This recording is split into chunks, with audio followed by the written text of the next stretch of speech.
used against you somewhere. And it is really my pleasure to start Men's Health Month. This is Men's Health Month, and it really struck a chord in me. And I want to go over some things during this month that have to do with the health of us Y chromosome types, because we have issues too that are unique to us. And sometimes I think they're not talked about as much. And we're going to come later in the month. Our good friend Ankur Gupta is going to talk to us about healthy living. I've got a few other surprises in the works, not quite done yet. But this afternoon, my good friend, Frank King, the mental health comedian. Now, what's up with that? Here's a gentleman who wrote for the Jay Leno show for 20 years, an accomplished comedy writer. If you haven't seen him perform stand-up, you are really and truly missing something. If you haven't seen, you haven't seen one of his TED Talks, which are the most beautiful, poignant, eloquent things you'll ever see. Thank you. Make it your business. One of his 6 TED Talks. Thank you. Oh, excuse me, Frank. I'm so sorry. He's got a fragile little ego here, folks. So yeah, true. We got to be gentle on old Frank. But Frank, a mental health comedian. What in the world is a comedian doing? It's like an elephant in a room. What are you doing talking about suicide and depression? How does that tie into comedy? Go. Yeah, you know, that does come up frequently. Matter of fact, I always do that at the beginning of my keynote, wherever, or training, because people are wondering, a comedian, depression, suicide. Well, I think I'm a good choice. A couple of reasons. One is the original comedians were the court jesters, and their job was to speak truth to power on behalf of the powerless with humor. And I believe I speak truth to the power of mental illness on behalf of those often powerless in its grip with humor. Mm-hmm. And I believe where there's humor, there's hope. Where there's laughter, there's life. Nobody dies laughing. That's right. And depression and suicide run in my family. It's called generational depression and suicide. My grandmother died by suicide. My mother found her. My great aunt died by suicide. My mother and I found her. I was 4 years old. I screamed for days. I'll spare you the details, but it's in my first TED Talk, if you'd like to know the story. But brace yourself. And I myself came close enough to ending my life in April of 2010 at the height of the recession after losing everything in a Chapter 7 bankruptcy that I can tell you what the barrel of my gun tastes like. Spoiler alert, I did not pull the trigger. We were wondering, Frank. Yeah, a friend of mine came up after one of my keynotes. He'd never heard me say I didn't pull the trigger. He thought he'd be funny. He goes, "Hey, man, how come you didn't pull the trigger?" I go, "Hey, man, could you try to sound slightly less disappointed?" You know, it is just remarkable to me. And I think throughout history, some of the funniest people we've seen in entertainment were actually very unhappy folks. I think back about Groucho Marx. I think about sad stories involving Abbott and Costello. Of course, Robin Williams in modern times. And how does a person who is so brilliantly talented and causes people to laugh?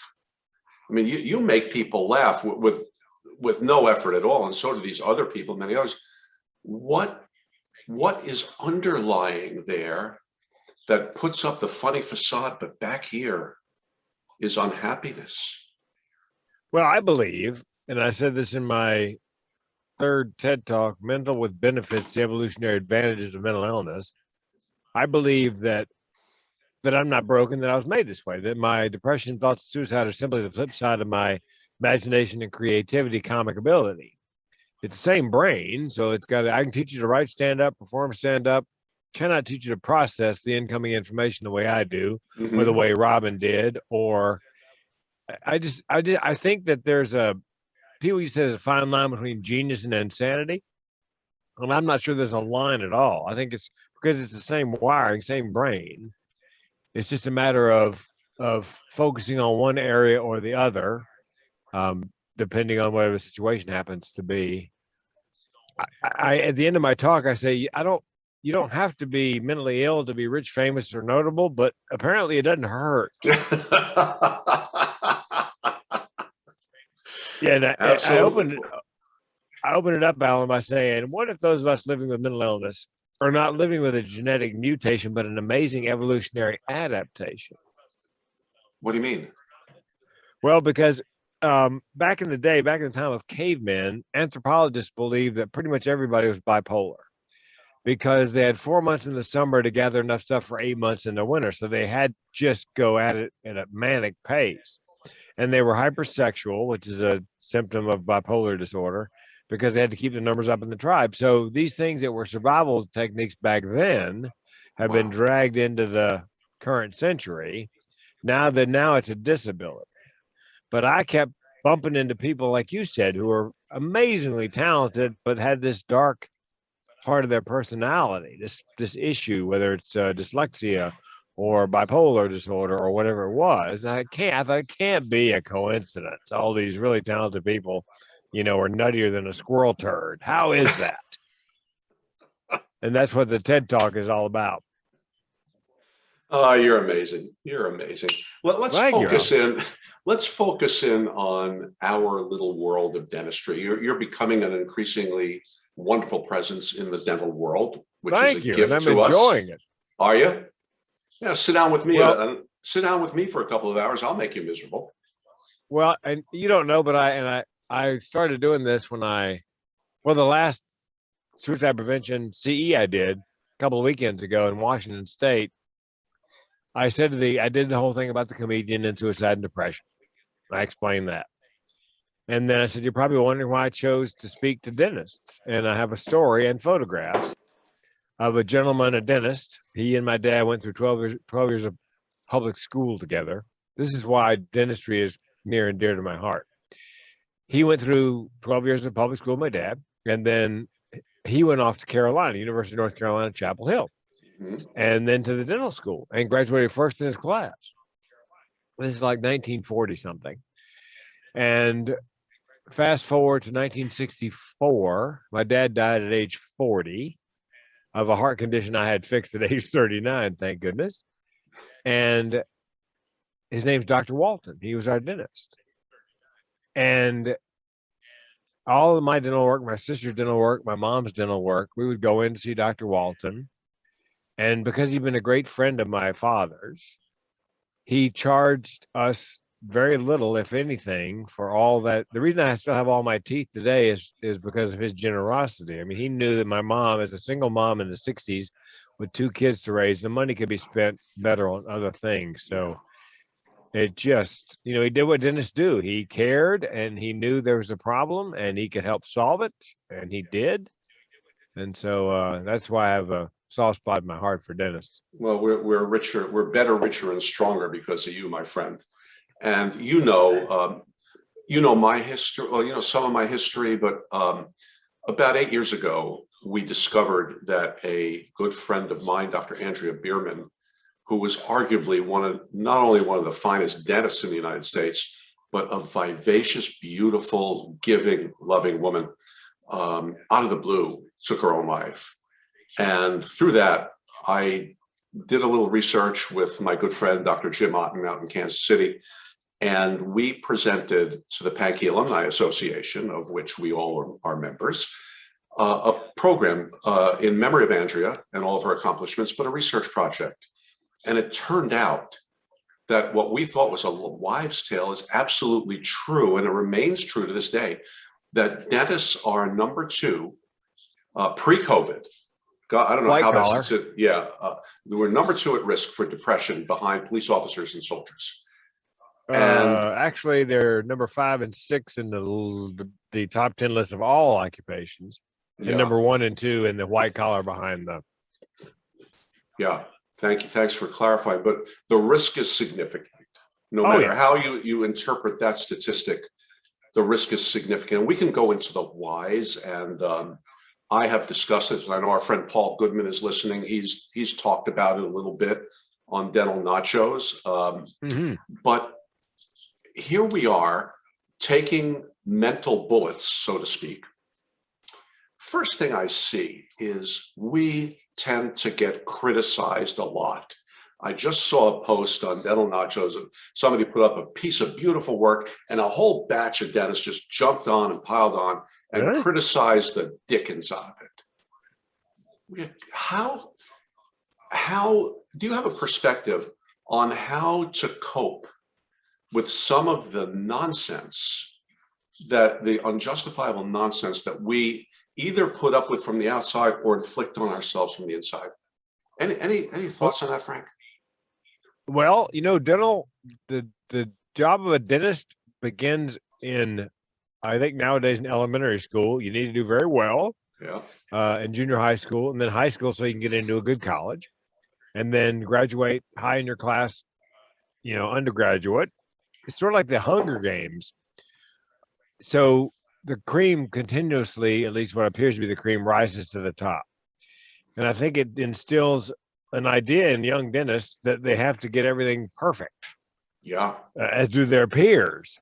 It's thing about Dr. Walton was he was also a farmer, raised cattle. So some of the work he did, although it was very effective. I mean, I had amalgam fillings that would have lasted the rest of my life if I left them where they were. I've got one of these two teeth, I can't tell you which one, has a corner on it that because I chipped out a corner, and what do they call that? Bonding? Yeah. And that bonding is at least 40 years old. So, and he actually did a good job with that. You can't tell, but all of his work wasn't spectacular, but it lasted, it was effective, it did the job. And I think in a lot of professions, comedians, same thing. Comedians say, I can't believe I blew that line. Well, my response is, look, the audience has no idea you blew that line. They don't know what the line was. That's right. So I think there are other professions like that where I think we're harder on ourselves sometimes than people are hard on us, although there are plenty of people hard on, any occupation. Self-critical. And I must admit, I think if you are self-critical, it can be a positive thing if you use it to improve your work. Exactly. But it can be a very negative thing if you let it get you, down, that you weren't perfect. Does that answer? Yeah, that's part of it. And by the way, for those of you who are listening, toward the end of the month, I am going to come on myself, and we're going to have a 30-minute discussion on what we as dentists can do to help ourselves through this. And if you want, just email me at betterricherstronger@gmail.com or message me here, and I will send out a link to that. I'm going to take all of the information that I compile from people like Frank and others and my own perspectives, and we'll have a 30-minute discussion on this. It's going to be very interesting. But one of the most courageous acts that I've done in my career was I joined the Tucker study group. And this is a gold inlay study group. We sit in a room of 12 docs. We bring our own patient in. We have a mentor help us step by step to make a perfect cast gold restoration. And what we did was we photographed every step of our work, and our mentor, amazing dentist, Warren Johnson, I believe he retired, but Dr. Johnson would put our work up in front of our peers and critique it millimeter by millimeter. And you want to talk about scared? He just, every millimeter, Warren was going to go over it and show us how to do it better. But what we discovered is that when we take critique in a nurturing, warm, and fraternal manner for ourselves, take the critique as a piece of self-improvement, it gets a whole lot better. Yeah, when I taught comedy back in the day, we have a 6-week class, you do a little graduation show for friends and family. And some of the comedians said, "You're so mean to us." And I said, "Look, here's the deal. We're in Raleigh, North Carolina. I'm preparing you for Los Angeles. If you think I'm mean, you need to toughen up a bit before you go out there, because and I believe it's a sin to encourage mediocrity. I'm not going to tell you I think it's good if it's not. Comedians, by the way, stopped asking me after an open mic night, "Hey, I had a great set. What'd you think?" And I would do the Toastmasters. I like this. This needs improvement. I like this. The sandwich. Mm-hmm. but they didn't like that middle part of the sandwich where I said, I think you need to drop this or whatever, and they stopped asking. Even though I couched it, like the Toastmasters do, with a positive, positive and a negative in the middle. Uh, But again, they're very, many of them are very self-critical. Needs improvement is a big difference than it's crap. Yep. And I think that's on us. That's on us as the recipients of it, to keep ourselves from falling into the vortex, is to understand that we could always get better. I think the danger with comics is the ones who would say to me after a show, I had a great set. And I'm thinking to myself, did we see the same show? Those are the guys and gals that didn't seem to get traction and go anywhere. They were not self-critical enough. So there's a delicate balance, I think, between too self-critical and just like Pollyanna-ish. But we could sink into that vortex if we're not careful with that. Oh yeah. Oh, by the way, our friend Chad Duplantis is here. Chad, thanks for being with us. Paul Goodman, Bob Pick, Monica, and Rhett, thanks for being with us today. I want to talk now, Frank. We see a lot of our women friends and colleagues having these tremendous channels of communication. And women are different than men, if you haven't noticed, right? And I made the comedian laugh, folks. That's one for me. Almost a spit take, thank you. Sign me up. I made the comedian laugh, and I made you laugh offline too with something I'm not going to repeat. Oh God! Yeah. But look, I think women obviously have different physiological, but also emotional and mental things, as well as family and personal responsibilities that are a little bit different than ours. All of them are a little bit different. I still maintain we have more in common than we have difference with our female colleagues. But we guys, I think, sometimes tend not to open up on these things in a way that would be healthier for us. Rather, we let it manifest, and sometimes we act out in some pretty wacky ways. Any idea on why, Frank? And then any idea on how a guy can, in a Y chromosome-like way, start to express some of these things that got to be expressed if we're going to get better? Well, and it's not just mental, Alan. It's also physical. Men wait too long when they get a lump in their testicle. They've got chest pains. They don't. I had two friends die this past year, two comics. One died of prostate cancer, one died of colon cancer.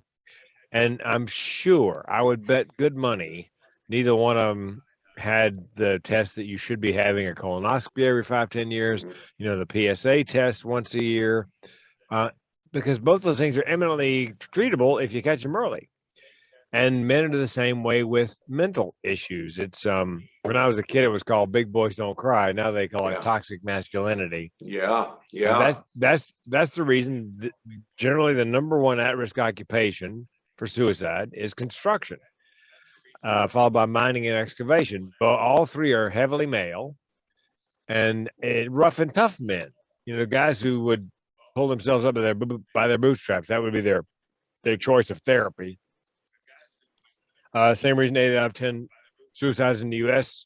right now on average are men, because they just don't open up. They just, it's not manly to expose your problems or emotions like that.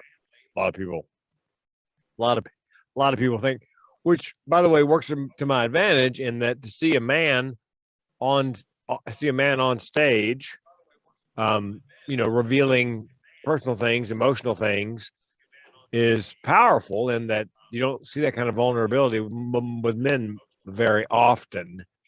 And so I use it to my favor. But yeah, it's that Big Boys Don't Cry, I guess. That's why we wrote the series of books on men's mental health called Guts, Grit, and the Grind, a mental mechanics manual, because my co-author went looking for a book on men's mental health, and there wasn't one. Wow. Yeah, there was Barnes & Noble or Amazon. Couldn't find anything. So They're kind of chicken soup for the soul style, 12 guys, 12 problems each book, because men told us we want real men with real problems and how they're really coping. That's what we'd like. And the guy who wrote the foreword to the first book, Dr. Paul Gwinnett, specialized in suicidal men as a therapist because he kept getting referrals from psychiatrists and psychologists of suicidal men because the other shrinks were terrified that the man would die by suicide because they won't open up and the Wow. family would sue them for lack of care. So he built this entire practice on suicidal men, and he said the thing he likes about men who are suicidal is once they open up and once they commit to getting better, they're all in. Guys are all in once if you can just get them to that point, and they're willing to help other men, which is why we were only going to write one book, Alan. Yeah. We figure if we'd be lucky if we get 12 guys to talk about their problems, we ended up with 64 guys because all had realized they had a problem, all were working on it, and all were willing to give back by telling their story to help other men. That's awesome. And by the way, speaking of the book, and thank you for dropping that. You talked about that a little bit. No, seriously, we discussed this when we were together in Florida a couple of weeks ago. But I would like you to please put a link to that for me to put up on Better, Richer, Stronger, because these books could save lives. And and I'll send you my website link. I'll send you both the link to the books on Amazon, and on my website, if you put in an email address, you can get the first one, audiobook version, downloadable for free, and I narrate it. So it's you can get the first one for free, and eventually I'll have them all up there, an MP3 downloadable for free. That I want it to be available to people who might not have the resources to go to Amazon and pick it up for whatever the retail price is. Hey guys, this is worth it. Talk to your accountant and make sure that a free book is a good buy. Just clear it with your accountant first, with your tax professional. Yes. Any bit of Frank's wisdom and wit that you can pick up at any price. I don't really care what price it is. That's right. I want to make that available to the Better, Richer, Stronger community. And thanks, Frank. I really sure. I know you real well, and man, I appreciate that. I know what drove me, and I was not, I was miserable. I don't think I was clinically depressed, or I was not suicidal. But when you hit that rock bottom, Frank, when you tasted the barrel of your gun and decided to spoil everybody's fun by not pulling the trigger, was that the point where you sought professional help? Was that the point where you decided enough's enough? No. The reason, by the way, that I had the gun in my mouth was we had lost everything in the bankruptcy. And you often hear people say suicide is a selfish act. Well, from the outside looking in, it appears very selfish. Mm-hmm. You also hear, well, wasn't he or she thinking about the people they're leaving behind? Well, as a matter of fact, we are, because I had $1 million life insurance policy. So I'd lost everything because I was in charge of the finances. I mean, Goldman Sachs had something to do with it, the toxic mortgages, obviously. Yeah. But I was in charge. So I take responsibility for getting us in that situation. And I thought, I can solve this problem for my wife. She's going to be brokenhearted, but she's not going to be broke. I got $1 million in life insurance. So often it's called burdensomeness. Most often people are really thinking about the people they're leaving behind and firmly believe that the world would be a better place without them. Irrational, but that's the belief. So it's almost a selfless act on the inside looking out. I didn't seek any help, Alan, because I've had heart issues all my life, genetic. Two valve replacements, double bypass, heart attack, 3 stents, the cholesterol of a deep fat fryer, and it was difficult to get health insurance, medical insurance, back in the day before the ACA. And I think my policy, which is a decent policy, had six visits with a psychologist per year in the policy before parity in the ACA. Now the theoretically mental and physical ailments have parity in terms of coverage. So the last thing I wanted, even though I was going to kill myself, the last thing I wanted was another pre-existing condition. I thought, what if I don't kill myself? Frank, you're thinking, Isn't but that, isn't that sick? I yeah, mean, that is just sick. we got to talk, Frank. We got to talk. But did you overcome this yourself? Oh yeah, I'm self-diagnosed. Every now and then somebody will say to me, "How do you know you're suicidal?" Oh, the taste of my gun barrel was a big tip off. No, because it runs in my family. Because I know the signs and symptoms. I know I have major depressive disorder, and this is probably more and a more important thing to talk about, Alan, is I have chronic suicidal ideation. Mhm. And the reason that's important to talk about is every time I've spoken since 2014, there's been at least one person in the audience who has that chronic suicidal ideation. What it means is for me and people in my tribe, the option of suicide is always on the menu as a solution for problems large and small. And I tell the audience, when I say small, my car broke down a couple of years ago. I had three thoughts: get it fixed, buy a new one, just kill myself. And I was at Jumpstart, my first Jumpstart, which is a dental gathering of dental speakers, It's where we met. dental speakers, yeah, boot camp kind of a thing. And thanks to Mark LeBlanc, I was able to do like a 7-minute keynote, kind of a mini keynote. And in the keynote, I told the story about my car, get it fixed, buy a new one, just kill myself. And everybody's leaving the room except one woman, a dentist, is walking toward me. And I can tell from where I'm standing, she's crying. And when she gets up to me, she's crying so hard she cannot speak. And I said, "You have chronic suicidal ideation." And she nodded. And I said, "You didn't know it had a name." "Nod. You just thought you were some kind of freak and completely alone." And she nodded. And I said, "Well, do you have a therapist?" "Nod. Well, when you get back home, see your therapist and tell him what you learned. And for goodness sakes, tell him you Googled it. Don't tell him you learned it from a comedian."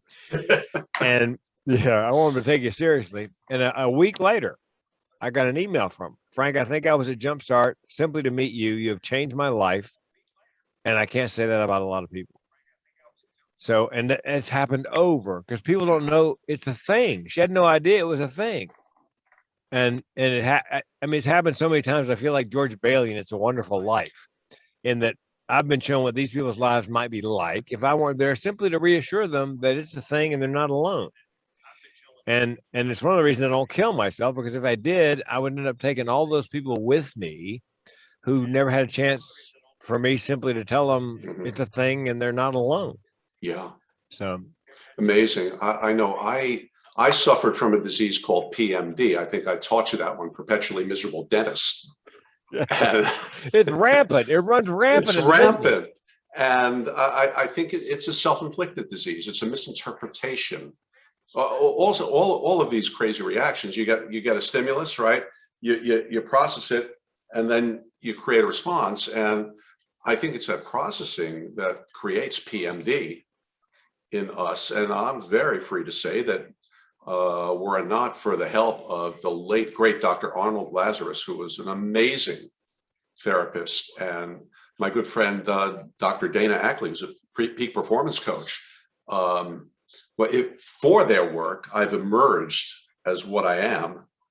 And I'm a pretty happy guy. I think you're a very rare exception, Frank. I think most of us really need to reach out to something. We need to reach out to a Frank King, to a professional. Yeah. Oh, yeah. Or to some type of mentor or coach or something who understands and empathizes with this stuff and just doesn't blow it off and say, "Oh, gee, Frank, you have nothing to worry about. Just buy a new daggone car. Will you shut up and suck it up?" That's not the way you handle this.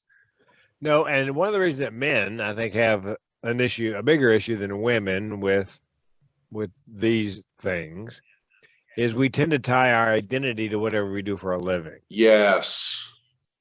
And whether you're not happy with your performance, or your peers are not happy with what you're doing, with the quality of your work, or what you're simply self-critical, or you lose your job. One of the reasons there's so many men dying by suicide is disappearing manufacturing jobs. And a lot of people think they all went overseas, and that's not true. About 15% of them went overseas. The other 85% were lost due to automation and robotics. And so if you're a high school graduate, shop steward at a manufacturing plant, good middle class wages, and your job disappears, And you wake up the next morning, if you're not that guy anymore, who are you? Yeah. And that's, set adrift. It's men age 45, 54, especially in that 8 out of 10 suicides are men. I mean, that's the majority of them. Mhm. And a lot of them blue collar guys or guys who've lost their identity because they lost their job. Mhm. So, Yeah, and that is so important. And part of my recovery from PMD was understanding that I've got this woman upstairs who's been with me now. It was 48 years ago last week that we met. And I'll tell you that story offline if you want to hear it, if I haven't told it to you already. It's pretty funny. Um, I've got two fantastic kids and a circle of friends that can't be beaten. Oh my God, life's good. And we do well, forget that. and in my case, with major depressive disorder, it's often not situational. I've been most depressed at some of the best times in my life, which is odd, but it's like a wheel with a flat spot. This depression, it just every now and then it comes around and hits that flat spot. And if you're getting good therapy and or medication, then it's less often and lasts a shorter period of time. The benefit of being 65 and having gone through this cycle so many times that I know my cycle is 3 days. Major depressive disorder generally lasts 3 days to 3 weeks, depending on who you are. Mhm. Mine's 3 days. So I know as an old guy, if I start cycling down, 72 hours later, I'll be flying level again. But for younger people who haven't been through this that many times, people who are depressed often dwell in the immediate. If it's never going to get any better than this, why bother going on? And that's a Mhm. very dangerous thought. And in my case, I know, give me 72 hours. Worst case, I could go and pull the covers over my head and binge watch, Dope Sick on Hulu or something until it passes. Yeah. But But with yeah, so you, it's go biochemical, ahead. physiological. Oh yeah, it's just yeah. And I am going to get therapy, by the way, and here's why. In about a year, the state of Oregon is going to allow microdosing in psilocybin, which is the psychoactive ingredient in magic mushrooms. And if you are in therapy, heavy duty, I mean serious therapy, and have a prescription and supervision, you can microdose in the psilocybin, and it will actually it works. They're doing sorry about my battery's about to die. The Uh-oh. that's why I turned the car on. The In Canada where it's legal, they're doing research, and turns out the psilocybin is extremely good on depression, PTSD, substance abuse disorder, and they think it may not simply be a patch. It may actually be a fix, a rewiring, A biochemical fix. and in small doses over a shorter period of time and done. So Frank will be seeking. I've already got my psychiatrist picked out. I'm going to get in line, be first in line in Oregon to begin, the therapy and microdosing because it has great promise. I want to go So between the lines for a second here. And you guys listening, and by the way, the purple cow is here, Dr. Bob Pick. I don't know if you've met Bob. no, not the The purple purple cow. cow that's utterly ridiculous. And the indigo heifer, as I call him, is with us. Sorry. But I want to go between the lines here, my friends, because here we're talking to a guy who is arguably a very, very successful comedian, speaker, writer. He's got if you haven't figured it out, he's got a fantastic presence about him.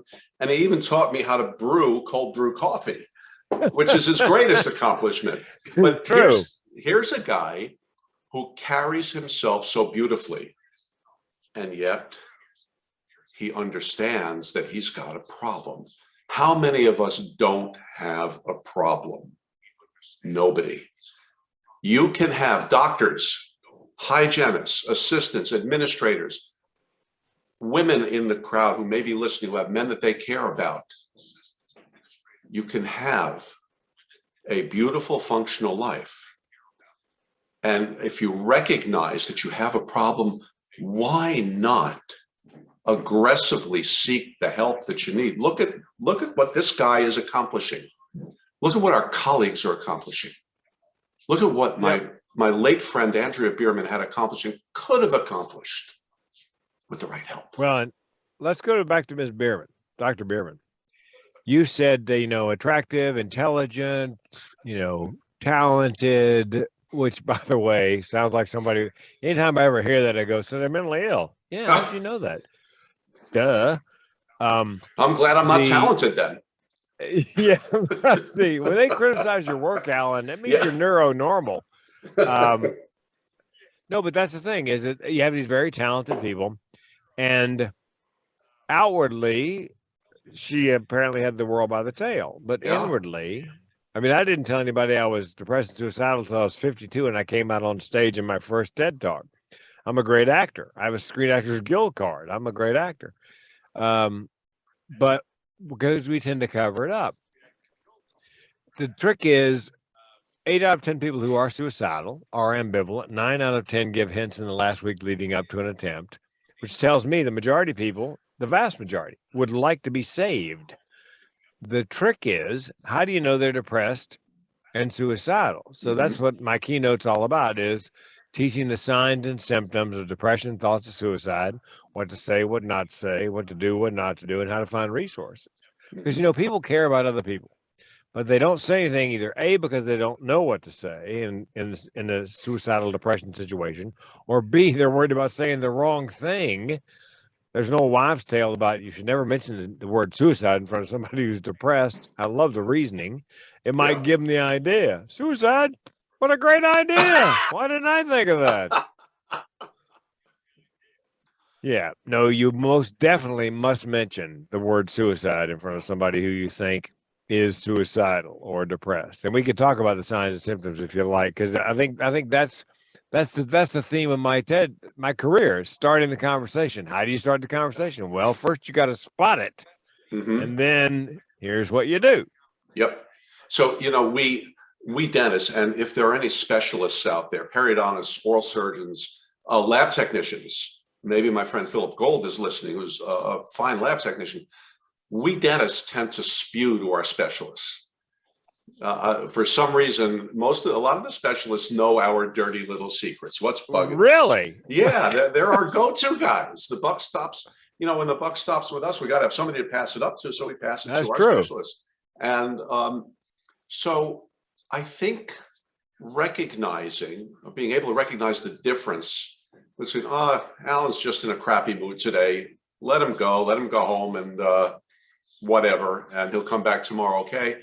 Or, oh my, I think Alan's in trouble. Yeah.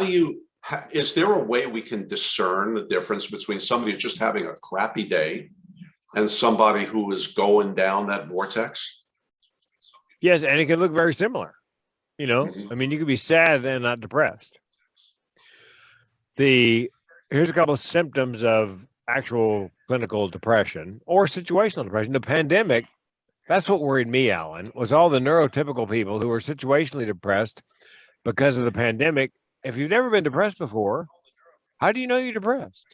I mean, if you've never experienced it, you have no idea why you can't get out of bed in the morning. And so I did podcast after podcast and keynote after keynote called Social Distancing and Staying Sane. Don't worry so much about your mentally ill friends. Because I realized very early on that all my mentally ill friends have self-care plans. And we all wait. As people with mental illness, we wake up in an uncertain world every day, whether there's a pandemic or not. So at the end, we should probably talk about self-care, because that's what I lectured on. Here's how, if you're normal, here's how you construct a self-care plan. But depression, okay, has trouble getting out of bed in the morning. Let's say they're often late for work, but they seem to rally in the afternoon. Let their personal hygiene go. They're normally well put together, but you notice their hair's a little dirty, their clothes aren't quite so clean. And here's something I tell dentists and hygienists and techs is, if somebody gets in the chair and they open their mouth and they've been very meticulous about their dental care, and now you're looking in thinking, oh dear Lord, when's the last time this person flossed? That's an indication they may be depressed. They're having trouble keeping up with their personal dental hygiene. Wow. And I tell dentists, look, if you're this is going to happen. And the way to be prepared for that is go to Google, put in your county, whatever the name of your county is, and free mental health services. And then just print out the first 3 pages of whatever comes up. You'll get free ones and ones on sliding scales and ones where you have to have great insurance, but you'll get resources. Put it in a white envelope, plain, and when they're checking out, paying up or whatever, hand them the envelope. Nobody's going to know what's in the envelope, but give them resources. And then if you're truly concerned about them, call them back, have a staff member call them back in 48 or 72 hours and you go, hey, listen, I know you're in a bad place the other day. We just want to call and check in, make sure you're okay. That's amazing. Wow. Yeah. Wow. That way you not only have sort of diagnosed it, you've given them, what do they call that in the dental business? Treatment plan, kind of a mental health treatment plan. Yeah. And Frank, they see us more than they see their physicians. Oh, yeah. And we're in a position to see this stuff. Guys, I know Bob Pick in his periodontal office does video follow-ups. He sends video messages to his patients post-procedure. Oh my God, you just opened up a gold mine for us, Frank, to save lives. Yes. Well, dentists there's trending toward non-physician primary care providers. There are many men, the only time they ever have their blood pressure checked is when they're in the chair, the dentist. Yeah. They look in my mouth to see if there's any signs of mouth cancer. I mean, there's, it's for a lot of men, that's the only physical they get for decades. Yeah. And so it's a good thing the dentists are trending that way. Mm-hmm. So see, hygiene, has trouble getting out of bed in the morning. Oh, eats too much, can't eat, sleeps too much, can't sleep. Also a big time sign of depression. Eats too much candy. Eats too much or can't eat. Oh, I'm sleeps sorry. too much. Yeah, sleeps too much or cannot sleep. Now the question is, what do you say to somebody like that? Well, here's what you don't say. Pull yourself up by your bootstraps. Turn that frown upside down. Yeah, suck it up, Frank. My personal favorite is this: choose joy. Okay, look, unless you're talking about dishwashing liquid. And B, if it were as easy as simply choosing joy, don't you think I would have done that decades ago? Yeah.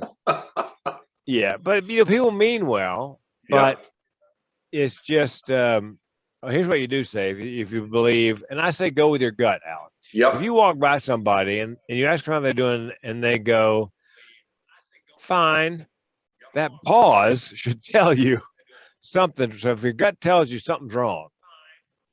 I did a safety conference one time and I did a breakout after my keynote.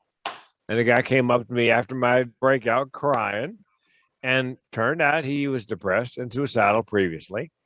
He told his boss, whose only comment was, "You got to get over that crap." Good treatment. Yeah. So he had. Well, let me give you some symptoms. How do you know if somebody is suicidal if they don't tell you? Because let me back up. Here's what you do say to somebody who's depressed. I'm here for you and I mean it. I know you're not lazy, crazy, or self-absorbed. I know that depression is a mental illness, but with time and treatment, things will get better. I will take the time. I will help you get the treatment. And then you got to ask them, this is the tough one, are you having thoughts of suicide? Mm-hmm. Just like that. If you can't ask that question, find somebody who can. Now, let's say you still think they're having thoughts of suicide. Your gut tells you, but they don't admit it. How would you know? Well, this gentleman that came up crying after my breakout had been suicidal.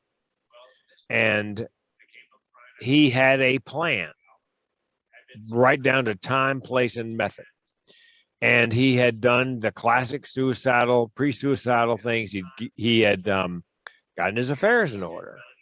He had given away his prized possessions because he wanted to make sure they went to the people that they were going to go to when he was gone. He gathering the means to die by suicide. He didn't actually buy a handgun or stockpile medication, but he knew there were 2 cars in the parking lot at work, unlocked, with guns in the glove compartment. So he had chosen a method, and he was going to go out at lunch time and kill himself, place in the parking lot. And he walked by one of his coworkers, and they did the classic, "How you doing? Fine. How you doing? Fine." His coworker, something in his gut told him it was not fine.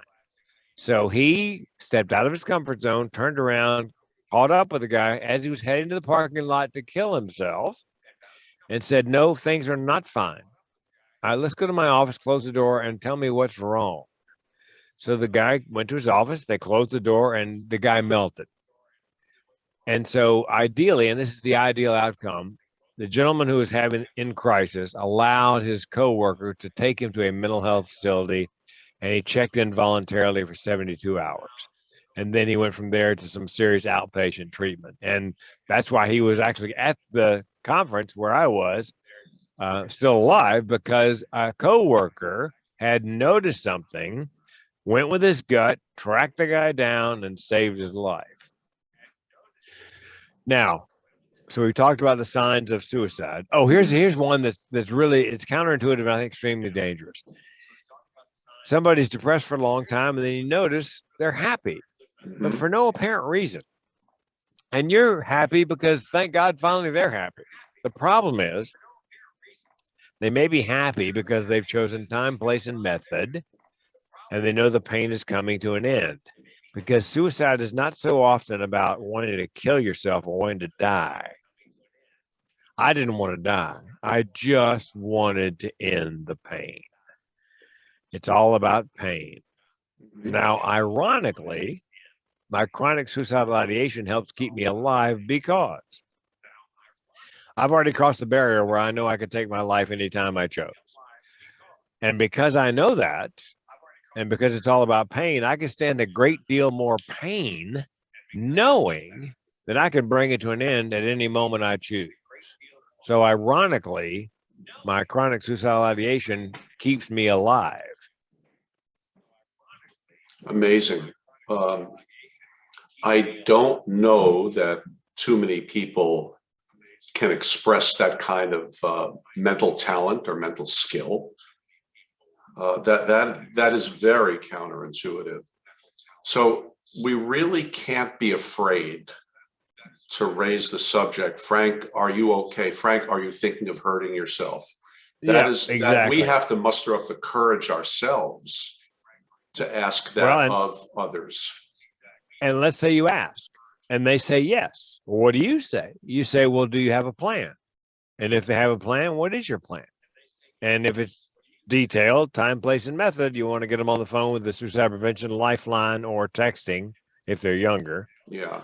To the text line, which is 741-741. Now, there's one final step, pardon the pun, is that they are suicidal, but the plan's not particularly well formed. You know, they really don't have time, place, and method selected. Mm-hmm. So what do? Well, a psychiatrist and I got together because we couldn't find anything in the literature about what do you do if it's not a particularly detailed plan. We believe you should say to them, okay, well, are you going to kill yourself? No. Okay, if they say no, then you say, okay, tell me why not. Make them give voice to whatever it is, their friends, their family, their pets, their wife, their child, whatever, that's keeping them here. And one of the things that's keeping me here is that my mom and dad back in the 40s were desperate to have children, tried to adopt, weren't any infants available. So they went at it, you know, this is before in vitro. So they worked really hard to get my mother pregnant, and she did. And she carried it for 9 months and delivered, and it died shortly after birth. And so a year later, they tried again. She got pregnant again. Again, she carried it 9 months. Again, moments after birth, it passed away. Somewhere, somehow, she found the courage a year later to try a third time. I have no idea where you get that kind of courage. And I was born, and the fourth time my sister was born. So my feeling is that my mother was so brave and worked so hard to bring me here that I have to be as brave and work as hard to stay until my appointed time. God bless you. Wow. That's why you ask, okay, tell me why not? Make them give voice to something like that. Why are you still here? You know, Frank, looking at you tell that story, I think is very clear of where you come from. And it come from a very deep place.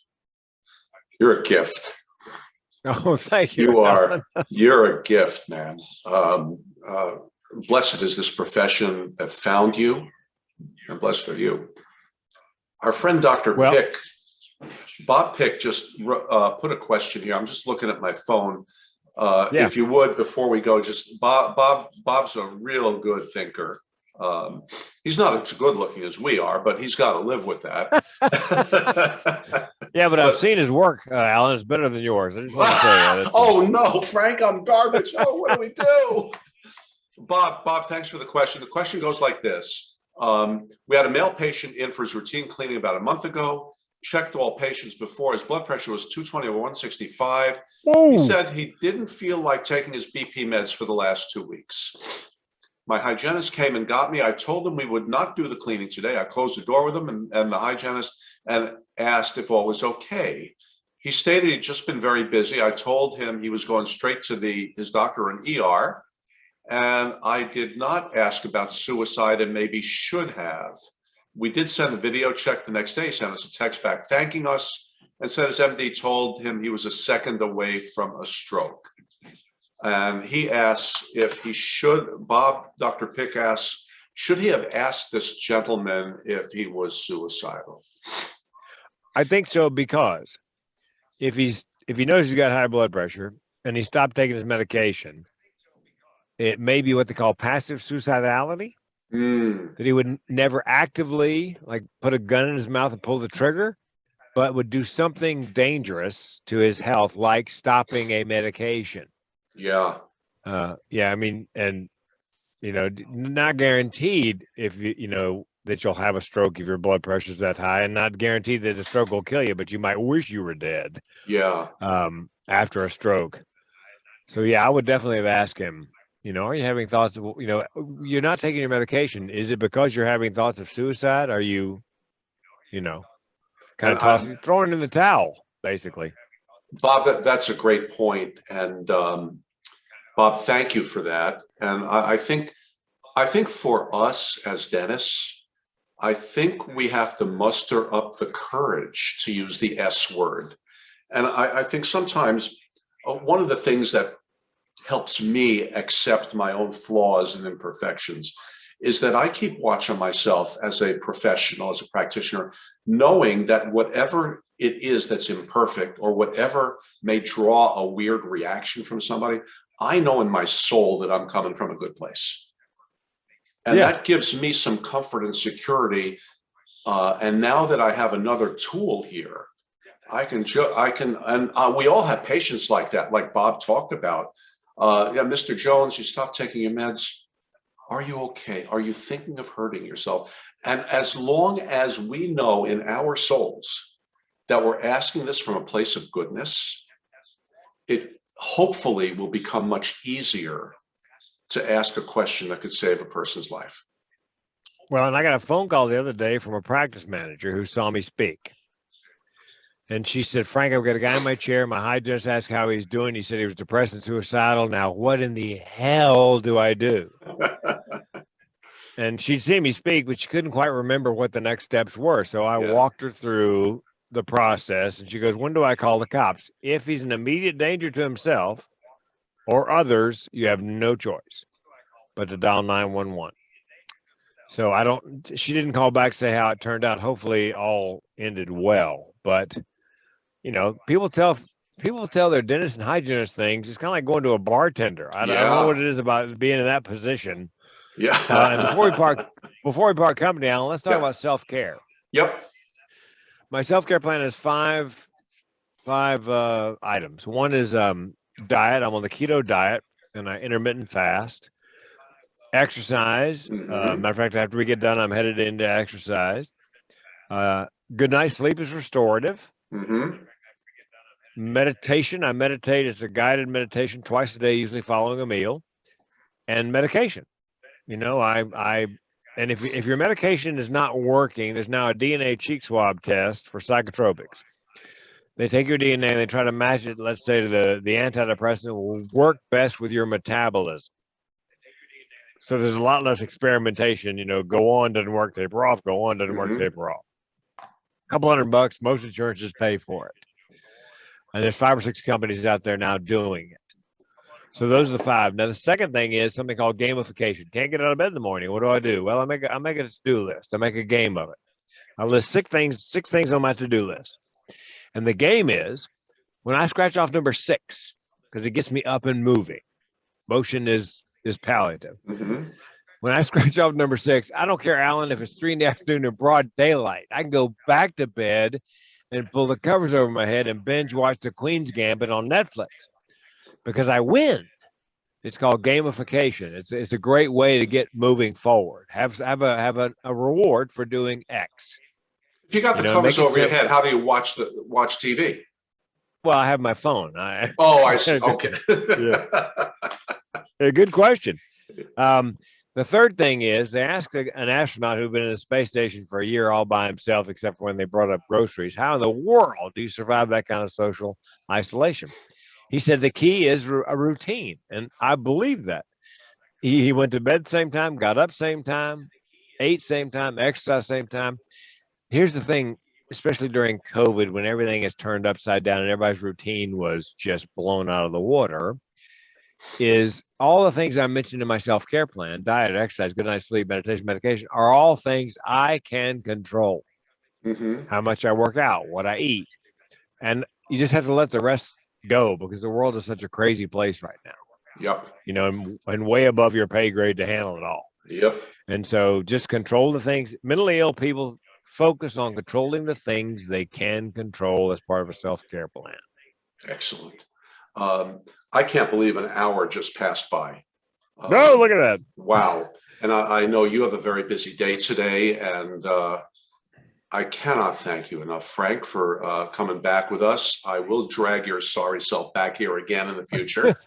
And what I'm warning you, man. This ain't over. The other thing I'd like you to do is please get me the link to your website. Get me the link to those books you've written. Okay. And let's also put on Better, Richer, Stronger ways to contact you. Yeah. Because you and I are put on this earth for the same reason, to be forces for goodness in this world. And I know that there's somebody who needs you right now, and they need to have access to you.